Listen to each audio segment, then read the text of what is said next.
Welcome to the Mutually Amazing Podcast. I'm your host, Mike Domish with the Center for Respect. The episode you're about to listen to was recorded when this show used to be called the Respect Podcast, so you might hear that mentioned during this episode. Well, let's get to the show. And welcome to this episode. Today we have Abigail Manning. And Abigail is an awareness creator of authentic health to prevent and end all forms of abuse. With a positive and proactive approach, she brings insights and answers to how we can each lead healthy and happy lives. Abigail, thank you so much for joining us. Well, thank you so much for having me on your show, Mike. Well, thrilled to have you here. Can you give a little background on what it is you do? Sure. So as you said, I'm an awareness creator. So what that means is a proactive and positive approach to helping others see where maybe they might be lacking in having true, authentic health. And the whole reason behind it is because I came from childhood abuse by both of my parents and domestic violence as an adult.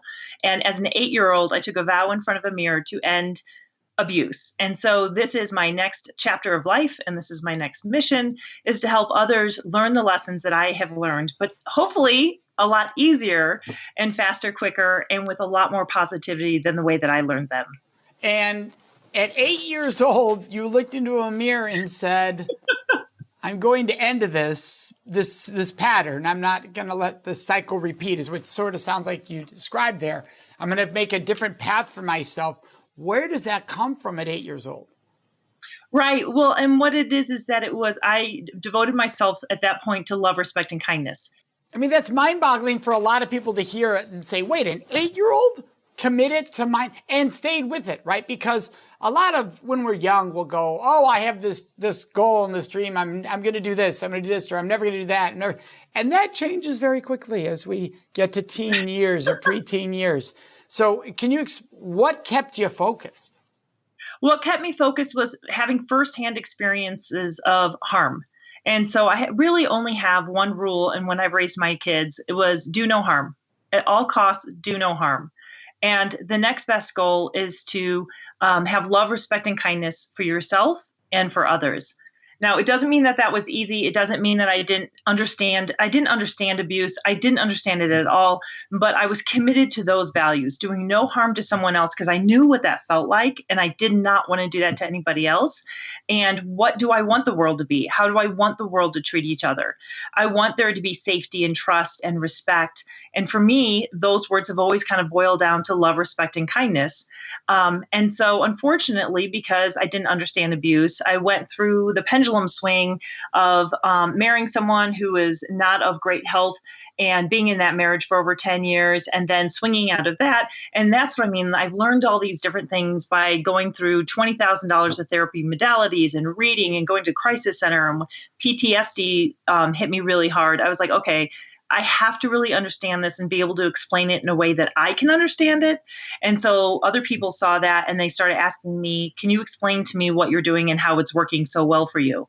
So from that, I started this company, Create Awareness, Change Lives, where we go and we speak and we do workshops and training and keynote speeches and things like that to help others learn what I did along the way, hopefully way back at the early stages and signs of unhealth and disrespect.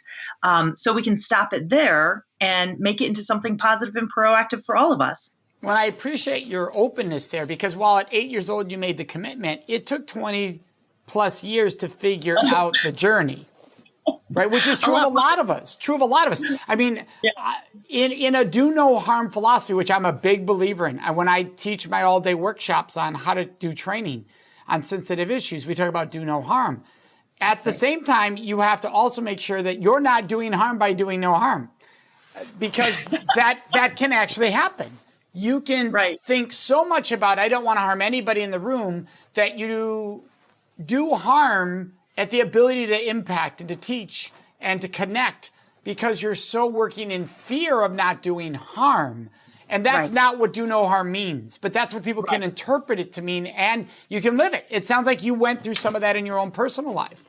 Correct. And I agree that you can't, and we're not a world where we have to be, I don't want to be in a world where it's overly polite. One of the things that we are is transparent. Transparent can be firm, it can be direct, it can still be polite and kind, but it's no longer a doormat and you don't withhold information. So I help people. And by one of the realizations that I had was the crisis centers told me, when you do this work, it's not when, you absolutely will trigger somebody else.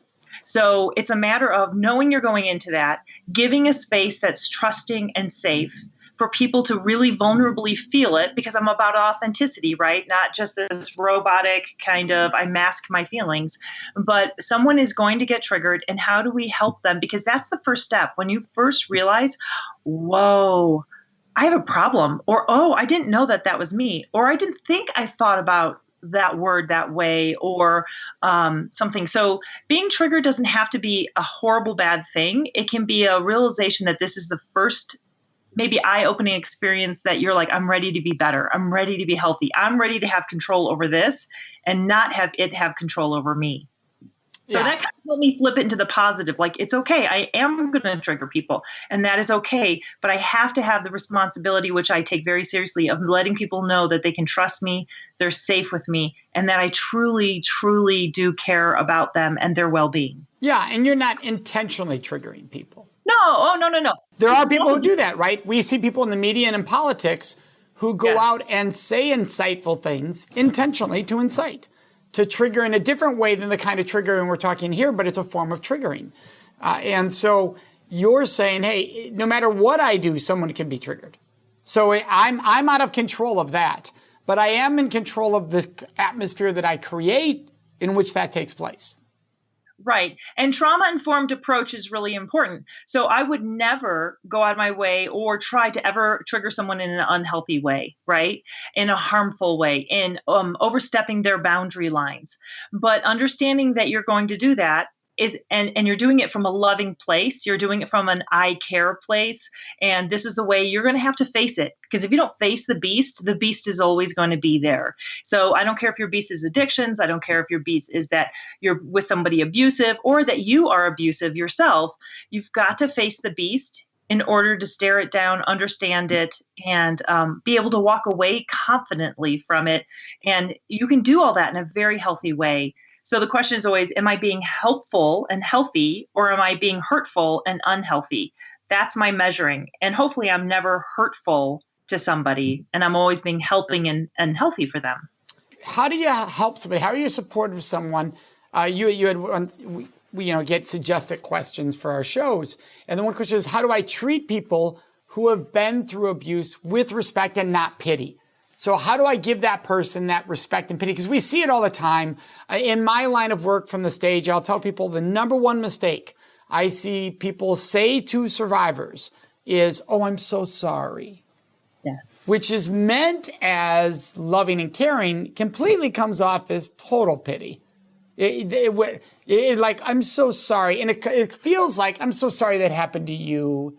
It didn't happen to me, but so sorry it happened to you. And how you know it's pity is because the majority of the time, the survivor will respond with, oh, it's not your fault. Which means they're now counseling you for your reaction to them, which tells you it was pity. That's a dead sign that they felt pity right there. It was not a moment of empowerment. Correct. And it's interesting. I've never thought of pity in that way. And what I want to do is help both sides. So when someone really cares, I don't think they want to do pity. I think they don't know what to say. Correct. And that's why giving people precise words is everything in those moments. We do that in our programs all the time. Here's exactly the words you can use that can make sure that you're empowering each other in respect and admiration. What do you teach for that? Well, I teach to be authentic. I teach to be honest.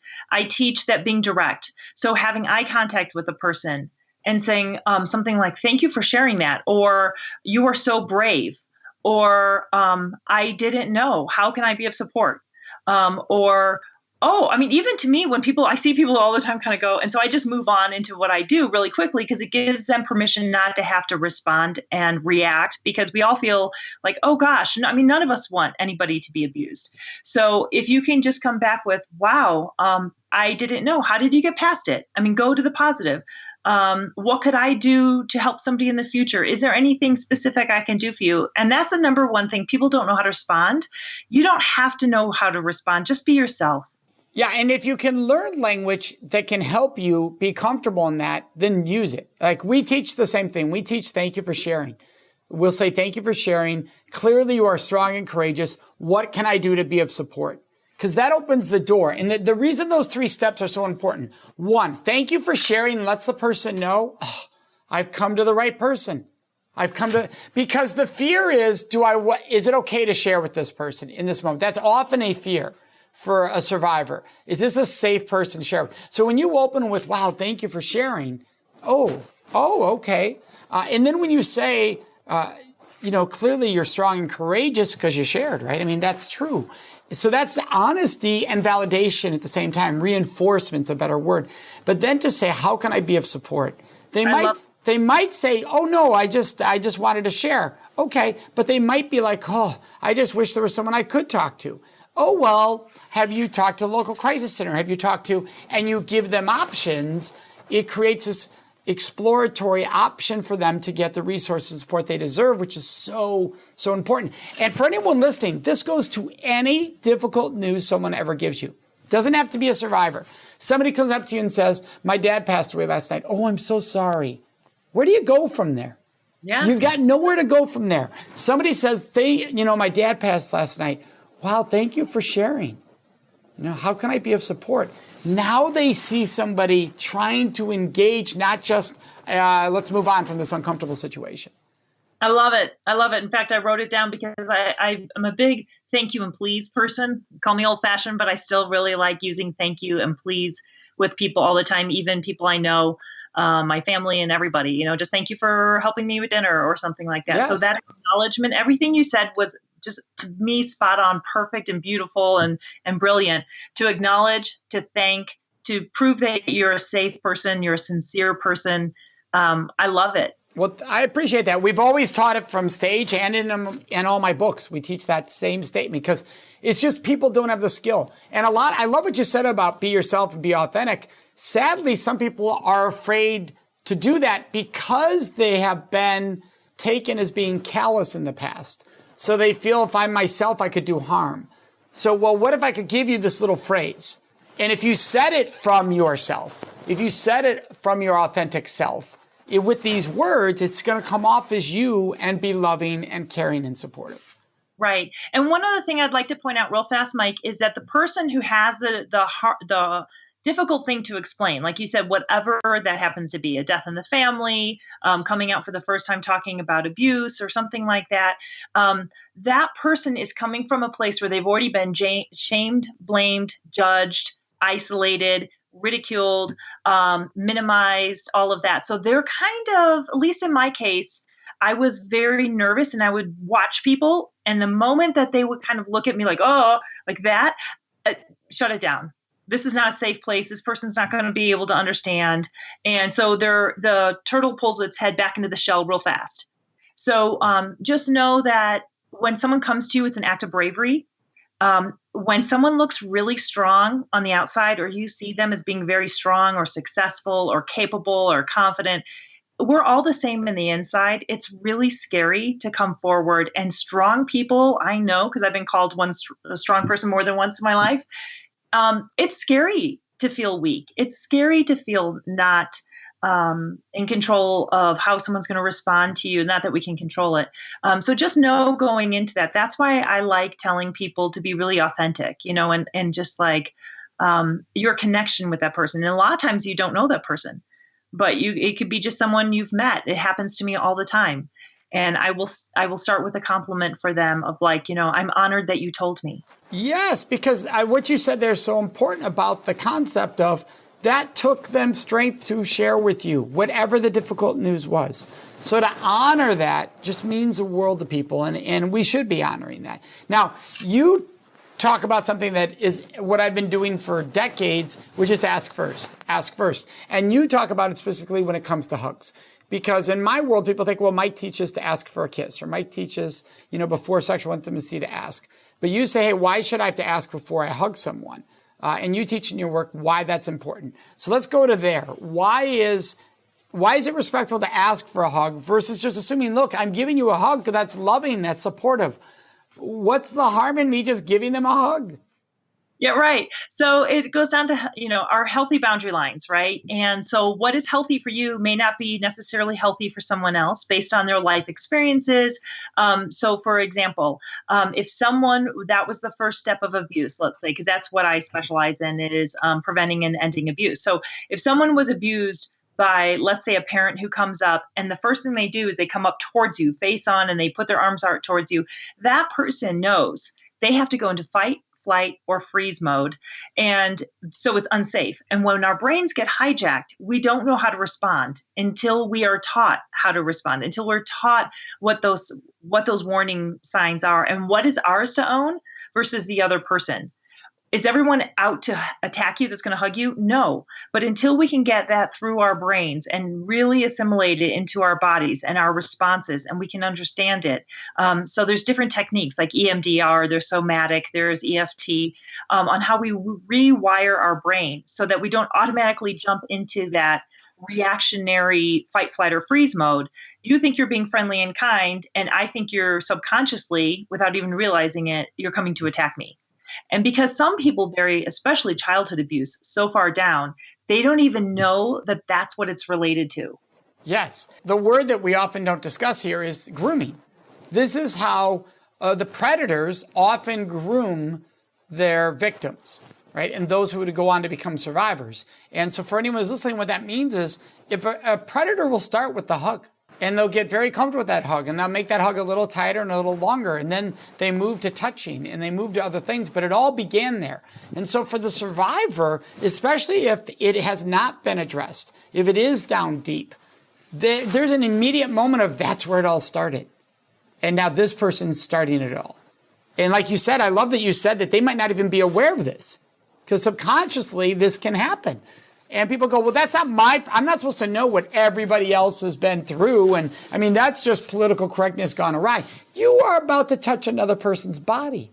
If you're going to touch another person's body, it is on you to respect the possibilities of how that could impact them because it's their body. That's not like you're just saying something from across the room, which can be harmful, but you're literally going to engage another human being's body in some form or fashion. And so there's three spaces. There's our professional or public space. Then there's our personal space with our friends and stuff. And then there's an intimate space that you would share with a partner or a child or maybe an elderly parent or something like that. That's your intimate space. And we say that people aren't really allowed into your intimate space unless you want it, unless it's healthy for you. So, and why would I assume just because I like a hug that other people would like it? So I always try to, again, honor, respect. I try to respect the other person. And I would just say things like, for the first time meeting them, I have my group of friends, we hug all the time, right? And so, but there's an understanding because the first time that we've met, we've said, oh, would you like a hug? Not, may I hug you? Because again, you're coming on to them, but would you like a hug? Are you a hugger? Yeah, that's a great line. And I know friends that use that, and myself, I've done it too. They go the handshake hug kind of thing, and you're like, are you a hugger? And they're like, yeah, so then you're good. But if they're like, no, I'm good, the handshake works. Right. I think what people forget is, why are you hugging them in the first place? You believe it will be supportive. You assume. So if the hug is about supportive and or connection, shouldn't you make sure that will be the outcome? Right. And also maybe conversely, because authentic health is really turning that mirror around and like looking at it at yourself. And I'm not saying hugs are bad. Personally, I love hugs, but other people don't like them, and that's okay. But if you're like, I hug everybody and I don't even ask why, what is it I need? What is the physical touch lacking in my life? Or what am I trying to express? Or maybe why is that so important for me to do that? I had someone in a business setting, never met the person before. She's actually a lawyer. And when she came up to me, I always shake hands the first time I meet somebody, right? Because in our society, that's totally acceptable. It's not awkward. And I extended my hand and she immediately pushed right past my hand and threw a hug onto me. And I took a step back and I said, well, I'm more of a handshaker when I get to meet people.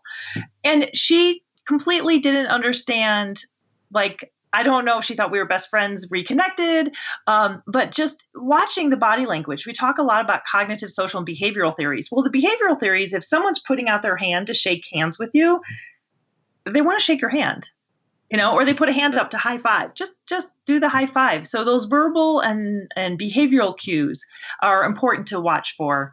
It's out of consideration. It's just a form of respect, in my opinion. And don't take it personally if they say, no, I'm not. You don't have to cure them. I think that's the other thing that happens. I think people think that if I give you enough hugs, you'll be okay with hugs. And that's really dangerous and messed up to think the more I push your boundaries and disrespect what you want, you'll learn to like the boundaries I'm giving you. If you actually say that out loud, you recognize how predatorial that is. Right? Yeah. So we need to help people understand that. And I'm not saying that I haven't done some form of that when I was younger. Most of us have. Right? In some form, we thought, well, if I do this, they'll get more comfortable with it. Whatever it was. It doesn't have to be hug, touch, but recognizing just how predatorial that is and how we've been taught to do that. Like, I'll teach them. No, that's not your job in that moment. Right. And I think a lot of times, and you can tell me from a guy's perspective, from a girl's perspective, I was taught, be kind, be nice, give to others. I have a saying of pour love, pouring love on others. And that was a strong social message that was given to me, that don't make waves. Everyone should be your friend, all of those, which are not healthy. Right. And so in a situation, a lot of times I think women end up hugging each other, not necessarily because they want to, but because they don't want to appear rude or unfriendly or stuck up or something like that. And I want to kind of erase that and saying, when you own your own authentic health, whatever it is, if it's a high five, if it's a fist bump, if it's a hug, whatever it is, if you own it, it's okay. Like be good with who you are, and not have to worry that you're offending somebody else, and not worry if you offend somebody else by saying that I prefer this, I don't prefer that. Absolutely.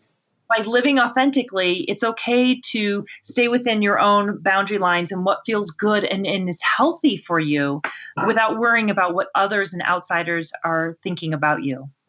Abigail, what are red flags of a sign that someone is being disrespectful or being abusive? Red flags. Okay, so we all have kind of that gut feeling that goes off. We have red flags. We hear warning bells, all of those things. So to me, I guess the difference between those two would be healthy boundary lines. So our definition of abuse is that I made up is repeated mistreatment. And if people don't remember anything else, if you just remember repeated mistreatment, the rest of the definition is repeated mistreatment where one person uses manipulations to gain and maintain power and control over another person. So if someone is being disrespectful, is it repeated? That's the first part of the definition. If it's a one-off, maybe they're being a jerk, maybe they are disrespectful or something like that. And hopefully by you giving your healthy boundary lines and with a polite but kind but firm comeback on something, I prefer a handshake, not a hug, something like that, then they will stop it. It's not repeated. Now, if they decide to repeat it, oh yeah, there's that Abigail, she da. And it goes on in different ways, from emotional to physical to to sexual to financial, different forms of abuse, different forms of manipulation, different forms of trying to take your power and control or exert their power and control over you, then you absolutely know the person is acting abusively. Let's pause there because I love the two words, right? Repeated mistreatment is very powerful. I think it's also important to acknowledge that doesn't mean it needs to be repeated for it to have been abuse, right? Because there can be a one-time situation that is highly abusive. Correct. Usually what you're describing here, what we're talking about, is how do I know when a situation that I'm regularly in is one of abuse or mistreatment versus a one-time situation. Right. So a lot of times like a sexual, that's a sexual assault, right? Which is awful. Nobody ever deserves any form of abuse. No one asked for it. No one deserves it. No one, even though you can be groomed or gaslighting into thinking that you deserved it, you had ownership over this. You never did. It's what someone did to you versus what you went out and did to someone else. You were never worthy of being their target. And you're right. It doesn't have to be awful or an assault or abusive. But when I use that term, a lot of times it starts really small. So unless it's like you're walking down an alley and you're attacked, right? That's an assault. But a lot of times in the abusive world, when you have relationships with neighbors or coworkers or family, it always starts small. Like you said, they start with a hug or they start with something or they start with a lingering touch. If we're talking about sexual harassment. Or just not honoring your voice. right? I don't want to go this far. Let's say it's sexual. I don't want to go this far. Oh, it'll be fun. What did you not get about I don't want to go this far? I didn't say whether it'd be fun or not fun. I don't want to go this far. But it's not on the survivor to have to say that either. The moment I said it once, you should have listened. But that's a subtle and a form of somebody starting to show abuse. That is likely to say they probably might not be respecting me as this night goes on because they're not reciprocating my voice right here and now. Once again, I want to stress that's not on the survivor to stop the criminal. It's on the criminal to stop being abusive in the first place. Right. And so that is the red flag that you just mentioned. So well, I set a boundary line and they either didn't acknowledge it and blew right by it, or they made fun of me for it. They ridiculed me for it, or they're like, what in the world are you talking about? Stuff like that. Well, I thought you wanted to be my boyfriend. I thought you wanted to be my girlfriend. It's, just like in sexual harassment, we do some workshops for corporations and government and things like that on what's sexual harassment. And if this, then that, quid pro quo, it's the same thing. It's not honoring those boundary lines. So just kind of watch, because it tends to be small. And then a lot of times someone who's abusive is very quick, very practiced. And that's those manipulations of coming back and saying, oh, I'm so sorry, I didn't mean to do that. Or they have some story or something. So just watch for a pattern or really not even a pattern, because sometimes it gets a little too tricky for people to see. Just, is it repeated? Yeah, I love that statement, the repeated mistreatment. It's perfect. What is one or two steps if somebody who's listening is a survivor of trauma or abuse to help them feel respect towards themselves? Well, for me, I would say it's authentic health. Figuring out, gaining your power and control back where you can have your authentic health, where you're not looking for outside confirmation. You really know the patterns and what has happened to you, what your life experience. We're all shaped by our life experiences. So I guess the key would be, what has shaped your life experience? What has created your story? What is that negative tape or that purple thread running through you that is a lie, that is not truth, but you've read that book so many times, you believe it actually happened. You've heard that story so many times, you actually believe that's who you are. Can I pause just so I'm understanding? Yeah. Are you referring to, for instance, of victim blaming, self-victim blaming? So somebody's sitting there going, had I not done this that night, that wouldn't have happened. And they have played that tape, and that tape is causing them to feel blame? That could be their life experience, yes. Or it could be, you see, for example, really, really thin, anorexic, bulimic people, but the tape that they've been told is they're big and fat and ugly. They're on their deathbed believing that they're big, fat, and ugly when they're really not, right? So we all have our tapes. I'm not smart. You should have seen my brother. He's really, really smart. I'm not the smart one. Things like that. Like, what is your story? That, my careers never work out. My love life never works out. Well, and I love adding the question to that. How's that working for me? Right? So let's say I put the story out in front of myself. I believe this. How's that working for me? It never makes me feel better. It's not working, right? This negative story I got has never benefited. And even if it benefited once, 99 other days, it bothers me. So it's a negative impact on my life. Right. And a lot of times what I'll say is break it down to simple. Is it healthy or is it unhealthy? Yeah, that's perfect. Is this going to propel me forward to the vision I have for my life? Is this going to make me a better person tomorrow than I am today? Or is this unhealthy? Is this going to continue keeping me in this loop, in this cycle, in this pattern, in this lane? If you own your life story, then you're not swayed by what people may or may not say. They can use those as manipulations. So if you think of yourself as not charming, let's say, and someone comes in your life and they're like, oh, you're so charming and you're delightful. And you're like, oh, wow. They can manipulate you because they're able to find your weakness. But when we own our own weaknesses and we own our strengths, that's authentic health. Yes. A great example is parenting. Parents who say, well, I don't want to tell my kid I love him too much. Oh, yeah, wait till the kid comes along that does tell them. Because that kid will, if they don't believe they're loved, that kid will be their new source. Versus them being their own source. Teaching them to be their own source. Yeah, like somebody should say to you, oh, you're great. And in your mind, there should be a little bit of thanks and yes. Right? Doesn't mean you have to say it out loud, or you're beautiful, or you're great, or you're brilliant. And there should be a little bit of And thank you. And yes, we should feel these things about ourselves so we don't, that's what I loved about what you said there. We don't need them from somebody else, because if we need them from somebody else, control goes over to that person to get it, to get what we need. That can be the unhealthy part.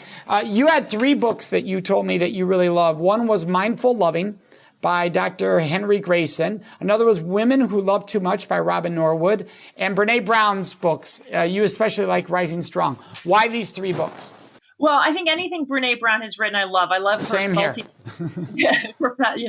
attitude and approach. And she breaks it down. She inspired me to take what I know and break it down and simplify it and explain it in storytelling formats that make sense. And so that's been a lot of things. It helped me a lot on my path on, I couldn't stand when I opened up her book and I read the word shame. Oh, I don't need more shame and blame and anything like that. And of course, she did a big, wonderful twist on all of it. And it was really, really helping. But again, like we started the conversation with about triggering people. So I had to be a little angry with Miss Dr. Brene Brown because she was triggering me with the whole word shame, but I'm glad she did. And I'm glad I had the fortitude to keep reading through, as well as those other books and other therapy and talk therapies and things like that. Because that's how you face the beast and you keep moving through it and you get better and you look in that mirror and you're not afraid to look in the mirror. You're not afraid. None of us are perfect. We're not supposed to be perfect. Authentic health is not being perfect. It's not being great at everything. It's just being true to who we are and willing to look in the mirror and not willing to listen to the whispers of any kind of negativity. And by being vulnerable, and that's a big, strong theme that she has been superior in explaining to people, is vulnerability and shame, as well as many other things. But those are the reasons why I really like her books. And I just love the way she writes, too. I think it's fun. Yes. And the other ones were a male's perspective as well as a female's perspective on when you love too much. And that's that healthy versus unhealthy. And that's from different people I've put together what I feel authentic health is.